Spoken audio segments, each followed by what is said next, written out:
Good afternoon, everyone. Happy Halloween. Welcome to the Mayday Network. I'm Michelle Kinney. I'm here with my good friend, Julie Roginski, and we're doing a little dispatch here today to talk about something that everyone's talking about, the whole internet, the whole everybody, um, is the, which, I love this shit. It gives me oxygen, just like the little gossipy part about this, but this actually actually, I think it's more important than just idle gossip. Um, Turning Point USA was founded and run by Charlie Kirk, who was murdered, and his wife was immediately voted in to be the new CEO of Turning Point USA, and she's been taking his place. And so she hosted an event at Ole Miss on the 29th, 2 days ago, with JD Vance. And, I'm just going to play it. We're just going to watch it. Okay. And I am tremendously blessed and honored tonight to be able to introduce to you a very, very dear friend and his wife. They are incredible. And I see no one will ever replace my husband. No. But I do see some similarities of my husband in JD and Vice President JD Vance. I do. And that's why I'm so blessed to be able to introduce him tonight, because he understands the fight that we're up against, and he can articulate that in a way that transcends race, that transcends demographic backgrounds. He's an amazing man. So please help me welcome to the stage Vice President JD Vance.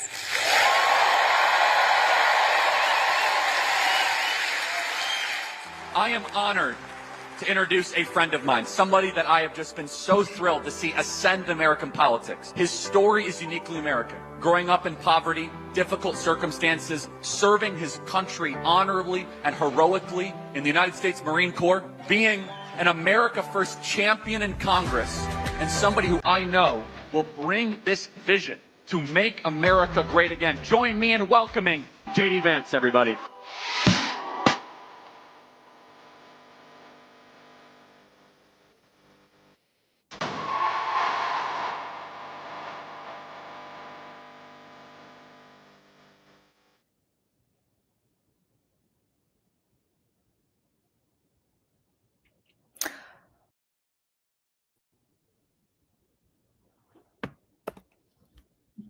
I'm having issues. Sorry, I hit the wrong button. Go ahead, Julie. So I'm going to be in the minority here. I don't think there's anything particularly inappropriate about that hug. I know. I love the minority. I also, P.S., have to disclose that when people are having affairs or otherwise behaving in ways that are secretive, I'm literally the last to figure it out. Like, you could be hooking up in front of me, I'll be like, oh, they seem friendly. So I am like, whatever the opposite of that radar is, I got it. Like, nobody's worse at it than me. So I don't know why I'm naive about it. It's not like I'm a naive human being. But when it comes to this stuff, I'm actually very naive about that stuff. So let me preface by saying that I have other thoughts about this whole situation, however. But before we get to that, why don't you tell me, because I know you disagree with me, you think this whole thing was really inappropriate. So why don't you go ahead? Well, I think just in the last couple days, Jesus. It's Friday, guys. It's Friday. My brain just not working today. Right. And a couple days after Charlie Kirk was murdered in front of all of us, which was clearly and very obviously awful. Just want to preface with that. Terrible. I didn't really know much about her. But then I saw her in the days that followed, and I was like, something ain't right here. And I just kind of flippantly said in conversation among you and me, four of us on our group chats, whatever, and I was like, watch her replace Usha. Just the way that everybody was fawning over her, the way they were immediately raising money, the way that she was already ready to kind of take the stage, the way that she was hugging Donald Trump and calling him her very good friend, and everything about it was, I was like, this just something does not seem right. And I will never get over this for as long as I live. I just want to watch her walk out on stage. This is on the at the memorial for her husband, and this is her entering the stage.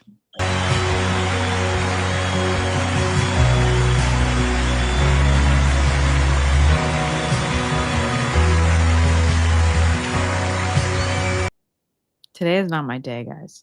Today is not my day. Let's try this again. Why is this doing this? I don't know. There we go.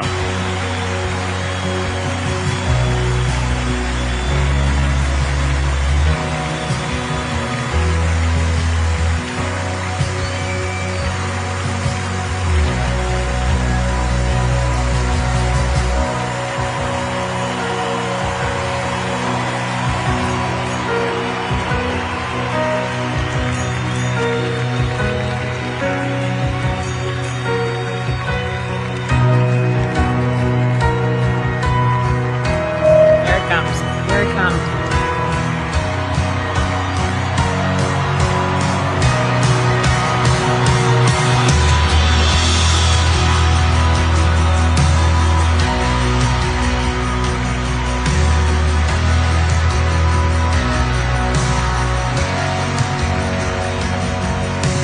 Okay. It's the head to the music. It's the head. It was choreographed. If you think for 2 seconds, I just want anybody, these people choreograph and craft every second of this stuff. It is curated because they're always sending a message. Nothing is by accident. These people are not like authentically, doing improv here. The head to the music was like, I was like, oh, okay, that's what this, I see what's going on now. It seemed very obvious to me that something ain't right here. Something ain't right here, Julie. Well, I'm going to say that. I think something is definitely not right. I don't know. I don't know what it is, but I don't know what's going on with her and JD Vance. I actually don't think, maybe, again, who the hell knows? I don't know. Here's what I would say.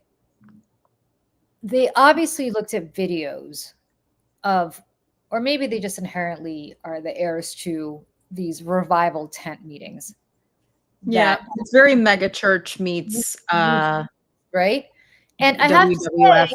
I have to say they are building a sense of community that Democrats don't build.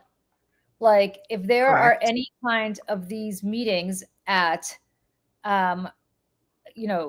liberal universities or state universities, I mean, this happened at Ole Miss. If there's anything like this at UC Berkeley or UCLA or, UMass Amherst, or pick and choose your Democratic, state, Rutgers University. I'd love to know about it. I'd love to go to one of these. Part of me is incredibly jealous that they have this kind of thing.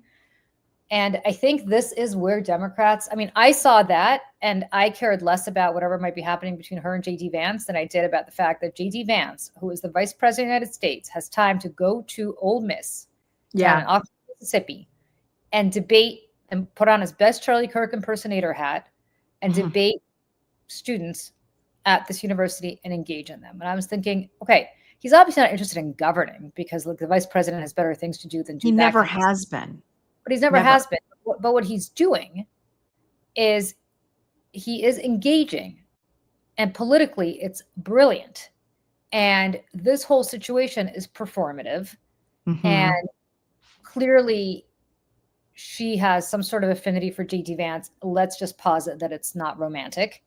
I mean, again, no, I don't think it's romantic. I think it's transactional, and I maybe it's think that transactional, but maybe she wants to be relevant. I don't think she needs JD Vance to be relevant, to be honest. I think it's the heir to well, Charlie he Kirk. needs her though. That's the thing. He needs her because at the same time that this was going on, he gave an interview about his wife, Usha Vance, who is Hindu and who was talked about before being raised in a religious Hindu household by her parents, who came here from Uttar Pradesh in India, and who are incredibly accomplished. I mean, incredibly accomplished professors at UC. I believe it's UC San Diego. I think her dad's an aerospace engineer, professor. Her mom, I think, is a microbiologist. Like, these are people who are brilliant and who raised their daughters, both Usha and her sister, to be brilliant. And Usha went to Yale, and I think she went to Yale Law School. The point is, like, these are very smart people who just so happen to be Hindu. JD Vance is raising their 3 children Christian. But then he gives a very weird interview, I thought, to somebody, I forgot who it was, about the fact that he hopes that she, eventually finds her way to Jesus. And effectively saying, like, she will not be saved otherwise. And he loves his wife and he respects his wife and she's got her religion and she's not going to convert. But effectively, like, he doesn't all but say she's going to burn in hell, but, like, by the way, she's going to burn in hell if she doesn't find her way to Jesus. A lot of Christians feel this. In fact, a lot of religions feel this way, period. The whole point of religion is we're the only true source of redemption. Right. So it's not just Christianity. Here is the thing. So there's a couple things here. Let me just play. There's him talking in an interview, and then he's like on a stage talking about it too. This might have been at the Turning Point thing, actually, that he said it. Hold on. I feel terrible for my wife because we go to church almost every Sunday unless we're on the road. And does she go with you? I mean, she does. Yeah, she does. Has she converted? No, she hasn't. No, it's that's why I feel bad about it. Is she's got 3 kids. Obviously, I help with the kids, but because I'm kind of the one going to church, she feels like more responsibility to keep the kids quiet in the church. And I felt kind of bad, like, oh, you didn't sign up to marry a weekly churchgoer. And are you okay with this? And she was sort of more than okay with it. Then I'm going to play what he said on stage. Did not grow up Christian. I think it's fair to say that she grew up in a Hindu family, but not a particularly religious family in either direction. Now, most Sundays, Usha will come with me to church. As I've told her, and I've said publicly, and I'll say now in front of 10,000 of my closest friends, do I hope eventually that she is somehow moved by the same thing that I was moved in by church?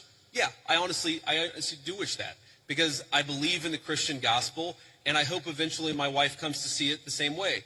But if she doesn't, then God says everybody has free will, and so that doesn't cause a problem for me. That's something you work out with your friends, with your family, with the person that you love.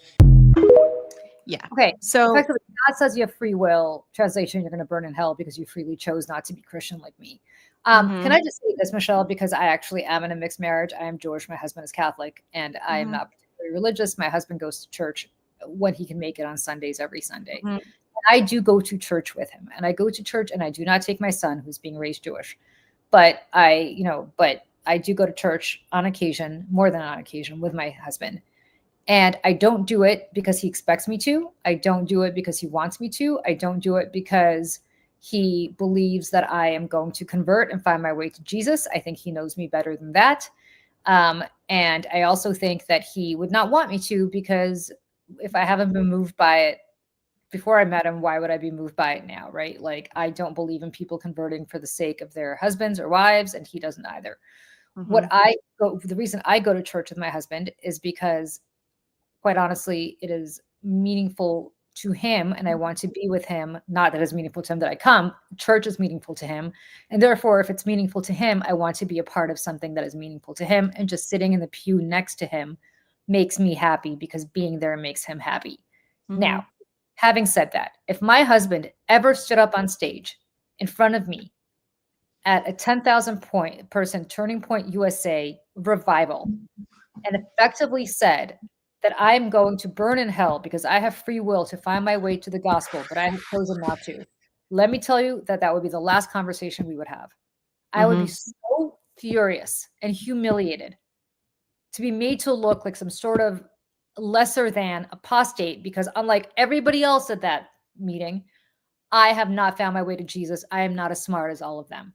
That is basically what he is implying. Yeah. And it is so demeaning. That's what I wanted to really talk. I don't get, listen.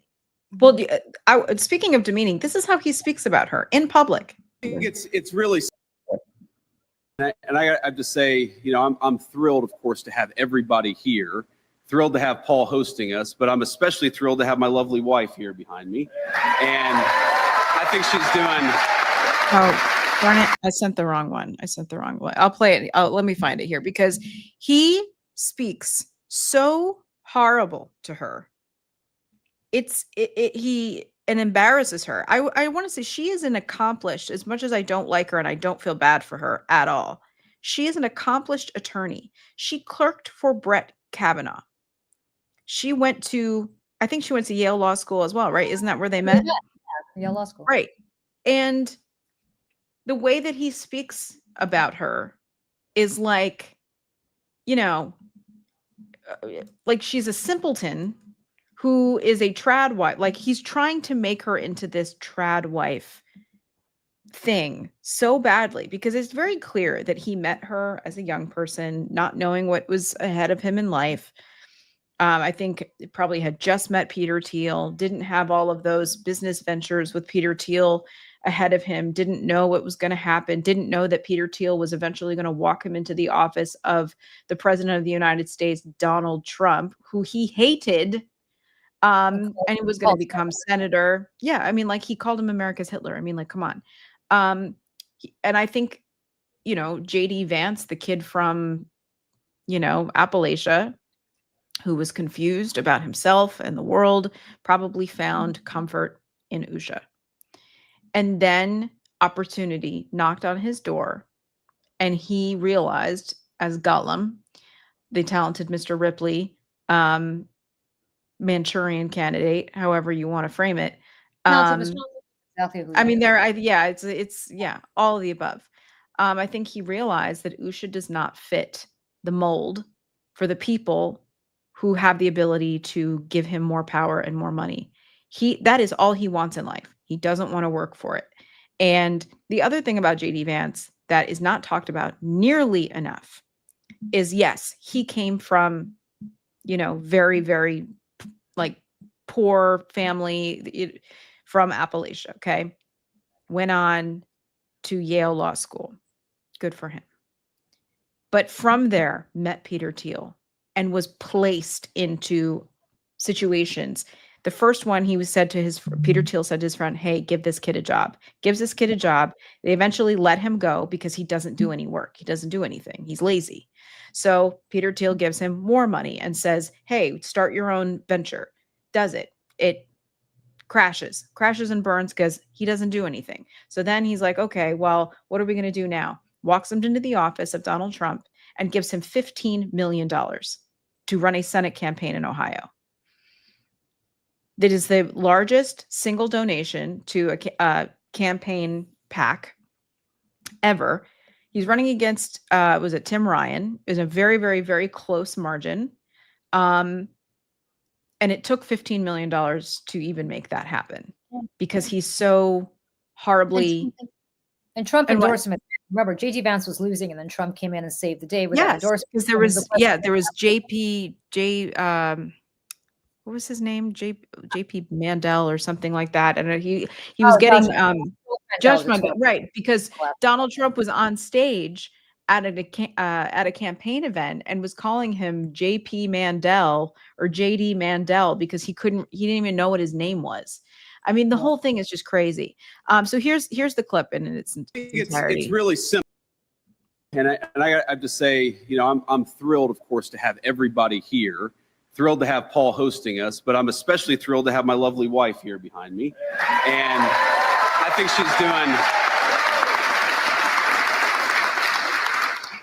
she's doing a great job as Second Lady of the United States, and I'm so proud to have her back by my side. And here's the thing, because the cameras are all on, anything that I say, no matter how crazy, Usha has to smile and laugh and celebrate it. So I'm going to be good though, honey. I'm going to keep to the script here. But I think that what we're really after, like, if that doesn't say, here's the thing: JD Vance is not funny. He's not charming. He has no personality. He's not like off the cuff. Listen, even if Marco Rubio or some asshole like that got up on stage and said that, he's got a little bit of something, right? There's a little bit of soul. I mean, it may have left his body by now, but it might be like a ha ha ha ha. This is not funny because this is how he actually thinks about women. This is what he thinks about his own wife. And listen, there are credible rumors swirling in DC right now. Credible rumors that she can't stand him. They don't spend any time together anymore. He wants another baby. He wants another baby so that he's the first born. Yep. Because he wants to be the first vice president to ever have a child while in office. That is a very credible rumor swirling around Washington, D.C. right now. And I say, so then let's bring it back here to Erika Kirk. And this was the poster for the Ole Miss event. And yes, maybe the hug when you watch it on the video seems harmless.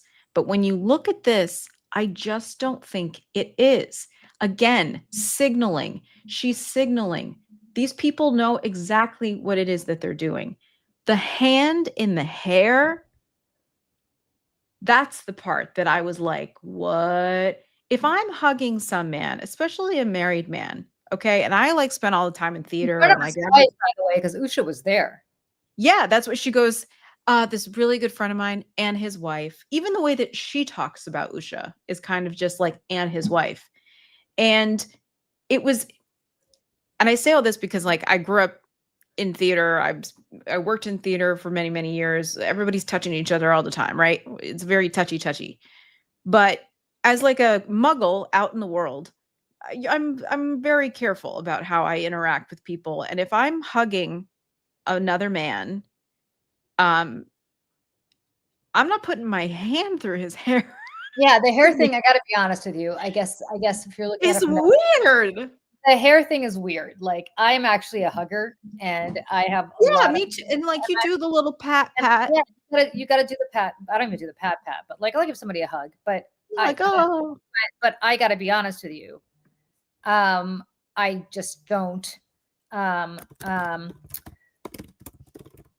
just don't. You don't do this.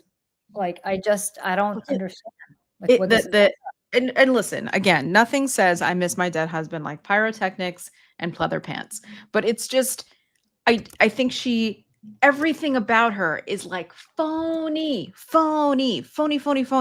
It's the acting. It's the cadence of her voice. It's the way that she delivers these speeches. And listen, she competed in the Miss USA pageant, okay, which is, just to be clear, is not part of Miss America. This was a company that was owned by Donald Trump. And I think he owned the pageant at the time when she was doing it. At the same time, there is a picture of her and Lindsay Halligan. Is that her name? The insurance lawyer who's indicting everybody down in Virginia. I mean, it's just, the whole thing is just so crazy incestuous. And there's some very questionable stories about her doing religious missions in Europe that's just, that they got kicked. She and her mom got kicked out of the country. There's just, I'm just saying, I don't think that what we're seeing here is everything. There is so much going on, I think, below the surface. And this is just another piece of also Donald Trump's health. Donald Trump is not well.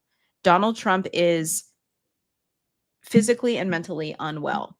And, one of my former coworkers who is very connected to a lot of people in Republican world wrote in his Substack saying that there is a small circle of people who know exactly what is going on with the president.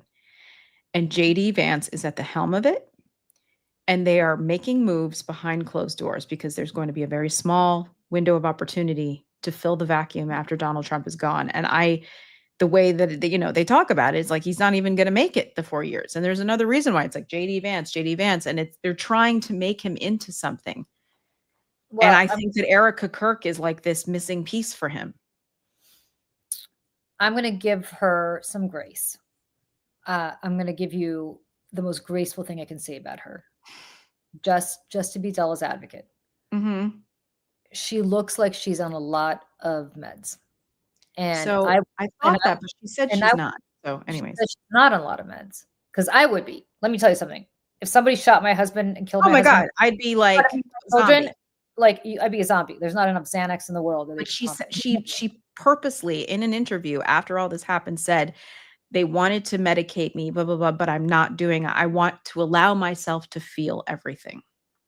Where are the kids? Because I gotta tell you, and I don't judge people or how they raise their children, but I gotta say, if I had young children the way she does, like really young children, and those kids saw their dad being blown away. Yeah, they weren't there, just to be clear. Like they weren't at the event with him, but I don't, depending on, I don't know how old they are, if they saw it on their phones or something. I thought they were. They were not there. They were not there. All right. Well, that's really good. Yeah. You know, I mean, I don't know if she's justifying this by saying we're carrying on daddy's work. That's why mommy has to be like doing this stuff as opposed to like home with you. I don't know. You know, I have a different way of raising my kid. Maybe my way is right. Maybe my way is wrong. I truly don't judge people for how they raise their children. I will simply say that if she's not medicated and that's how she is in real life, something's not there. Well, that's what I'm saying. Go back and watch her. And I don't believe her, by the way. I don't believe for 1 second that she's not medicated. Dear God, no. But I'm saying like, and I'm not doubting that she's mourning her husband. I mean, listen, the whole thing is traumatizing, as horrible as I think these people are, and I do think that they are.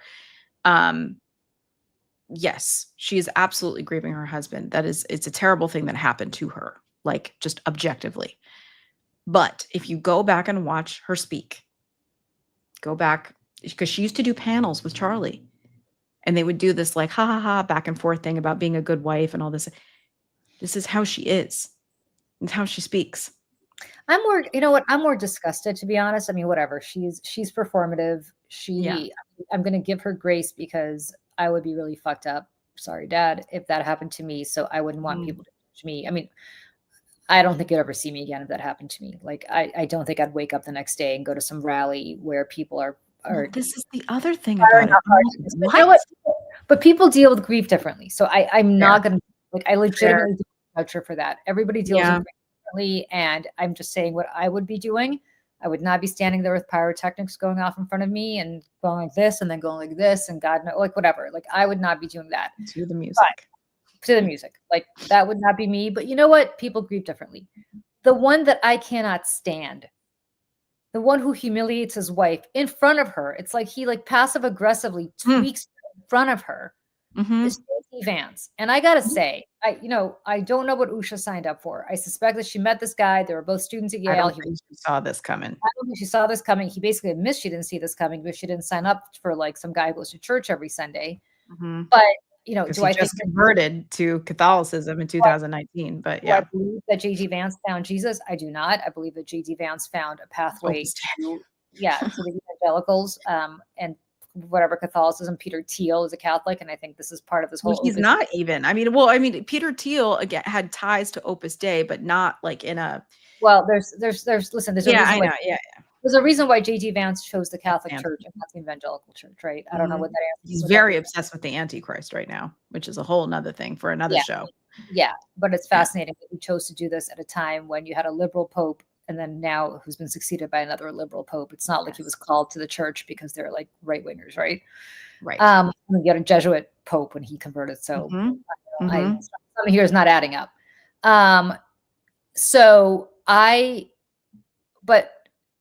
Let me even put the cynicism aside there and say maybe JD Vance did discover Jesus and maybe the Catholic Church was the place for him. Fine. Like I'm giving these people every benefit, every lawyers would say, every inference I'm giving to them, right? Like she's mourning and that's why she's behaving the way she is. And Opus Dei. I was like, that's good. That makes it on screen. So, I'm giving her every inference there. I'm giving him every inference that he found Jesus. what is unmistakably unacceptable is tweaking your wife in front of Mhm. your wife and in front of an audience of thousands, Yep. time and time and time again, when you know your wife can't storm off the stage or turn to you and say, you know what, fuck you. Which Yeah. is exactly what I would do with my listen, again, Michelle, you and I have talked about this. Both you and I have wonderful relationships with our husbands, right? Mhm. Like you actually texted me the other day, the sweetest thing in the world, where Mm. you were out with your husband and you said, I know you always say this about your husband, Julie, but aren't we so lucky in our respective Mhm. marriages? And like we truly are.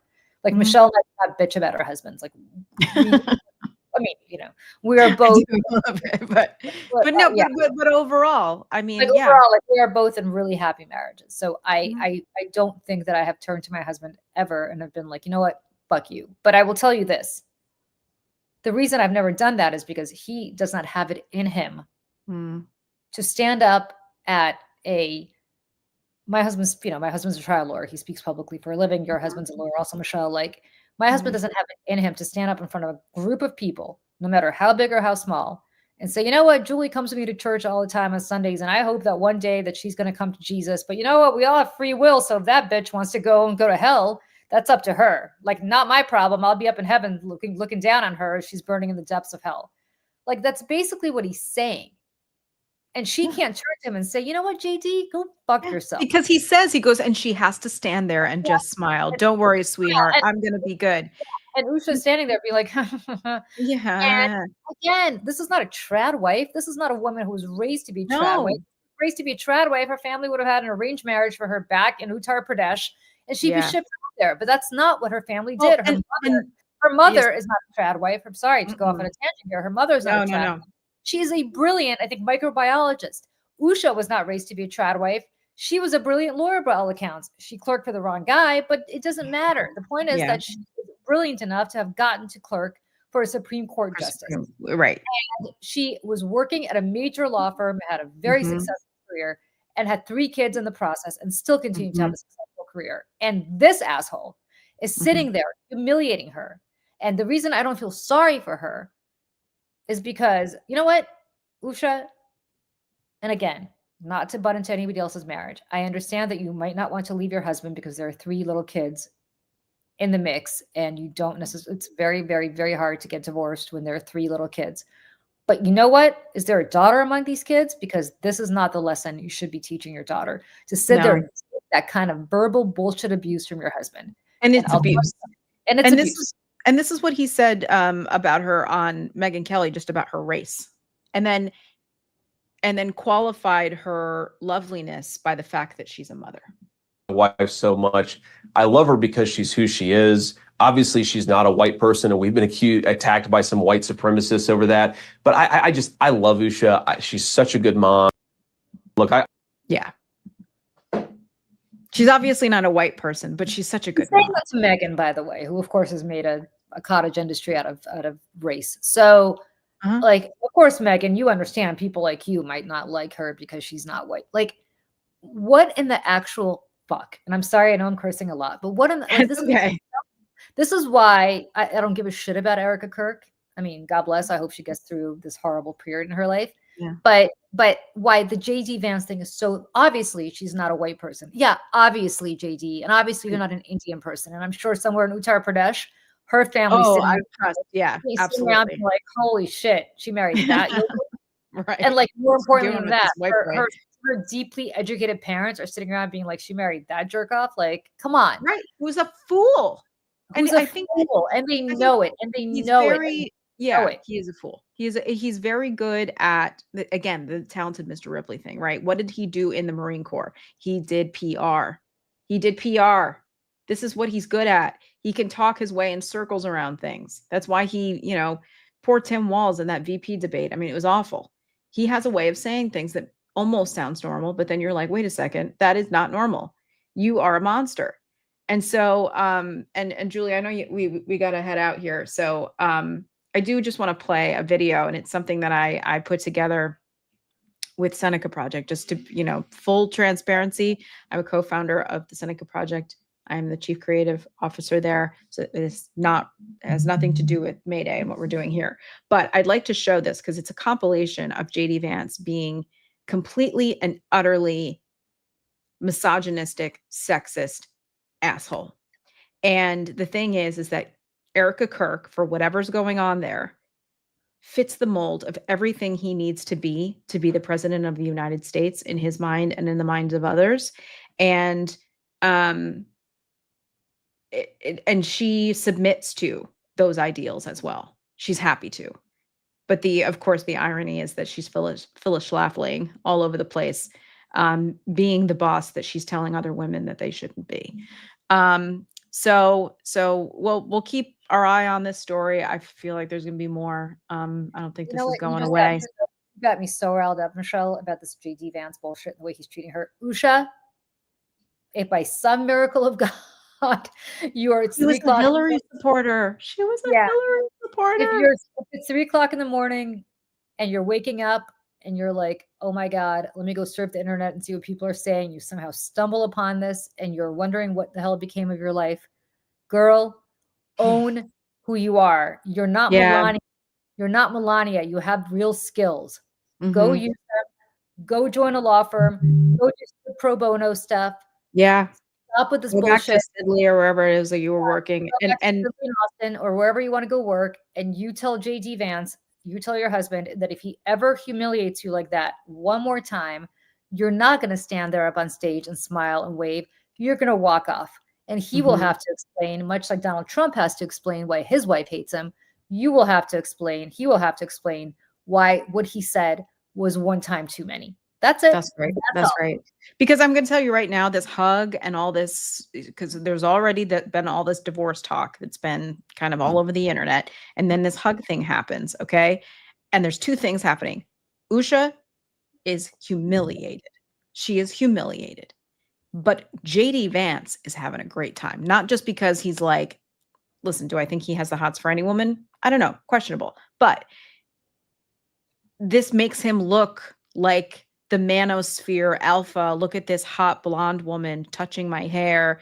It makes him look desirable. If there is a beautiful, smart, well-spoken woman who seems like she might be interested in him, it makes him seem more palatable for a person who is so terribly unlikable and punchable. So, and we have elected a president with credible rape and assault threats, and assaults, and you know, who's been married 3 times and has cheated on every wife with another one. So this is what the country has come to from the party of family values, who's the first to tell us how we should be living our lives, especially women, calling us childless cat ladies are, valueless in society. And so that's where I'm going to show this video called Mega MAGA Misogynist. Again, we made this last year during the election, right after Trump had announced JD Vance as his running mate.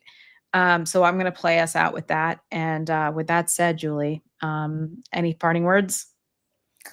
Usha, you're better than this girl. Yeah, don't put you in danger, girl. You know what? You too can have a good marriage. Don't settle. And ladies, if anybody here is listening to us who's not yet married or who's in a bad marriage, don't settle. You don't have to settle. It is okay to be alone. It is okay to be a single mom. I have done it. It's really effing hard, but it's still better than being with the wrong guy. So I'm telling you right now, the right guy's out there for you, Usha. This guy ain't it. I don't care that he's the father of your kids or the vice president of the United States. Yeah. Nobody deserves to be humiliated in front of 10,000 people that way. Hell no. Nobody. Saw his body language, by the way, when she put her hand in his hair. If that happened with my husband, even if he loved it, even if he was like, whoa, some hot girls like had her hand in my hair, I think out of respect for me, his body language would be a little bit like not good. Just out of respect for me. No, maybe enjoyed it. I don't know. I mean, he's terribly awkward and unattractive in my mind. But, yes, because he's not a normal person. Because he's not a normal person. All right, let's play us out because I got to go. Bye, everybody. Yep. Bye, everyone. See you tomorrow morning. Bye. Hold on. Why is it not playing? God damn it. All right. Maybe we're not playing me out. You know what? I'm just going to sit here for 1 second and I'm going to load this in the other way because it's too good. There it is. And I'm just going to tell everyone while we're sitting here that tune in here tomorrow at the Mayday Network for Coffee and Conversation at 10 Eastern in the morning. And please like and subscribe because it helps us immensely. And we'll see you all soon. Vance, who is now effectively the political heir to the MAGA movement. We're effectively run in this country by a bunch of childless cat ladies. Roe versus Wade is an abomination. There's something comparable between abortion and slavery. When asked about the exception for rape, he said rape is inconvenient. I asked Vance if he thought anti-abortion should include exceptions for rape or incest. Look, I think two wrongs don't make a right. Have you changed your stance? Look, Martha, two wrongs don't make a right. Look at the extraordinarily restrictive policies toward women that he has supported. JD Vance of Ohio told me that Republicans should back a national 15-week abortion ban. He said you want to ban abortion in Ohio and across this country. Is that true? Look, I'm pro-life. JD Vance claiming that women having the ability to leave violent and abusive marriages has harmed society. One of the great tricks that I think the sexual revolution pulled is this idea that, like, well, okay, these marriages were fundamentally, they were maybe even violent, and so getting rid of them and making it easier for people to shift spouses like they change their underwear, that's going to make people happier in the long term. You've got JD Vance in Ohio running for Senate, talking about childless women are the problem and are destroying the United States. Cat ladies who are miserable at their own lives and the choices that they've made, and so they want to make the rest of the country miserable too.